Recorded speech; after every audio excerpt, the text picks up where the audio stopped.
একুশের চেতনা যে কোনো অধিকার আদায়ে অনুপ্রেরণা যোগায় বলে মন্তব্য করেছেন বিএনপি সিনিয়র যুগ্ম মহাসচিব রুহুল কবির রিজভী। যখনই স্বৈরাচার মাথাচাড়া দিয়েছে তখনই 52 ভাষা আন্দোলন উদ্বুদ্ধ করেছে। সকালে কেন্দ্রীয় শহীদ মিনারে শ্রদ্ধা নিবেদন শেষে কথা বিএনপির সিনিয়র যুগ্ম মহাসচিব রুহুল কবির রিজভীর। বলেন, একুশের চেতনা শিক্ষা দেয় ফ্যাসিবাদের উত্থান যেন আর না ঘটে।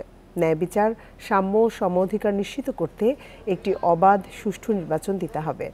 গণতন্ত্র ও ভোটের অধিকার ফেরাতে নির্বাচন দেওয়ার আহ্বান জানান রিজভী। জাতীয় নির্বাচনের পরে স্থানীয় সরকার নির্বাচন দেওয়ারও দাবিও জানান তিনি।